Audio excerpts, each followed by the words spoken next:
नमस्कार दोस्तों, मैं हूं आपका दोस्त Somvir and welcome back to our channel.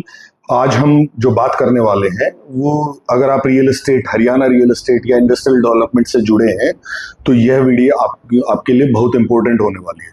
Haryana government के TCP and country planning department ने इंडस्ट्रियल लाइसेंसिंग पॉलिसी में कुछ बड़े अमेंडमेंट्स किए हैं। आज हम इस 28 अप्रैल 2026 के नए सरकारी क्या नाम है आदेश को आसान भाषा में समझेंगे। ये जो है ये सेक्शंस में डिवाइडेड है। सेक्शंस में डिवाइडेड मतलब ये है कि जो पूरी अमेंडमेंट है वो मोटी मोटी 4 सेक्शंस में बांटी गई है। सबसे पहला जो सेक्शन है वो इंडस्ट्रियल जोन के विस्तार या एक्सपेंशन को लेके। सेक्शन 2 जो है वो एग्रीकल्चरल जोन और इंफ्रास्ट्रक्चर कोस्ट को लेके है। सेक्शन 3 ईडीसी बोले तो अपना एक्सटर्नल डेवलपमेंट चार्जेस में बड़ी राहत को लेके है। सेक्शन 4 में जो है अपनी लीगल अथॉरिटी और अप्रूवल्स को लेके है। हम सेक्शन 1 के बारे में बात कर लेते हैं। सेक्शन 1 इंडस्ट्रियल जोन का एक्सपेंशन है। सबसे पहले मैं अमेंडमेंट के सेक्शंस के बारे में बात कर रहा हूं। तो सेक्शन 1 के सबसे पहला जो बड़ा बदलाव है वो इंडस्ट्रियल, ध्यान से सुनिएगा, इंडस्ट्रियल जोन के विस्तार को लेकर है। अब अर्बनाइजेबल जोन के भीतर केवल इंडस्ट्रियल जोन ही नहीं बल्कि ट्रांसपोर्ट एंड कम्युनिकेशन जोन भी इंडस्ट्रियल कॉलोनी सेटअप करने के लिए लाइसेंस मिल सकेगा। लेकिन यहाँ एक छोटी सी कंडीशन है, यह उस सेक्टर के कुल नेट प्लान्ड एरिया के 25% से ज्यादा नहीं होना चाहिए। और इसके सेक्टोरियल प्लान के जो भी नियम है ना, उनको भी इसको कंप्लीट करना चाहिए। जब हम सेक्शन 2 की बात करते हैं तो इसमें agricultural zone and infrastructure cost की चीज है। दूसरा पॉइंट उन प्रोजेक्ट्स के लिए है जो शहर से दूर है।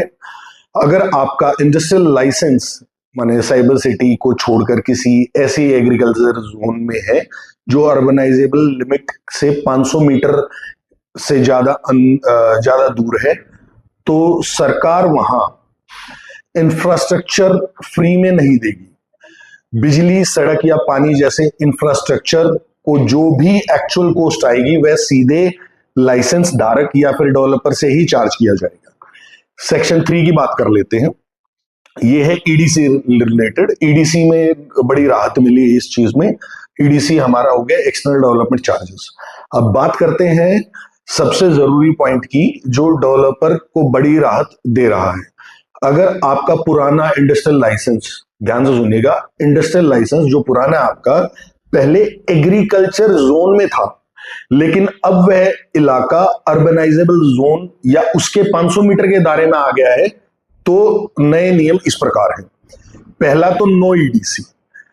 नो ईडीसी मतलब ईडीसी लगेगा नहीं। कहां? जमीन के जिस हिस्से के लिए, मतलब जहां भी आपकी जो डेवलपमेंट हुई है वो हिस्सा जिसके लिए आपको कंप्लीशन सर्टिफिकेट या पार्ट कंप्लीशन सर्टिफिकेट मिल चुका है, उस पर आपको कोई भी ईडीसी देना नहीं पड़ेगा।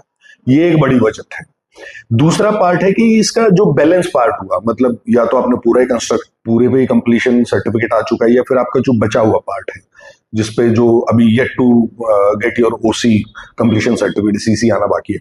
लेकिन बैलेंस पार्ट में जमीन से जो बाकी बचा हुआ हिस्सा है जहां पर काम पूरा नहीं हुआ है, पर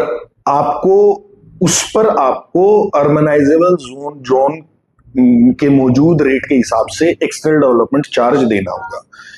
इसमें काइंड ऑफ स्पेशल रिक्वेस्ट भी है। अगर आप कंप्लीटेड एरिया के लिए कोई खास सुविधा मांगते हैं तो आप ले सकते हैं। सरकार उसके लिए आपको एक्चुअल कॉस्ट जो है वो लगा देगी और आपकी जो रिक्वायरमेंट है वो कंप्लीट कर देगी। ऐसा ऑन डॉक्यूमेंट है। सेक्शन 4 जो इसका लास्ट सेक्शन है मोटा मोटा, इसका लीगल अथॉरिटी एंड अप्रूवल्स की बात करते हैं। यह हवा में लिया हुआ फैसला नहीं है। इसे काउंसिल ऑफ मिनिस्टर्स की 24 मार्च 2026 की मीटिंग में अप्रूवल मिला है। यह आदेश एडिशनल चीफ सेक्रेटरी अनुराग अग्रवाल जी के हस्ताक्षर से जारी हुए हैं और इसमें section 9A of the Haryana development and regulation of urban areas act 1975 की पावर का इस्तेमाल किया गया है। तो ये तो हमें मोटा मोटा यहाँ पे सारी बातें जो है क्लियर हो गई हैं। तो दोस्तों, ये थी हरियाणा इंडस्ट्रियल पॉलिसी के नए अपडेट। अगर आपको इस डॉक्यूमेंट की कॉपी चाहिए या तो कोई सवाल है तो कमेंट सेक्शन में जरूर पूछें, वीडियो को लाइक करें और ऐसे ही बिजनेस और पॉलिसीज अपडेट के लिए इस चैनल को सब्सक्राइब करें। धन्यवाद जी।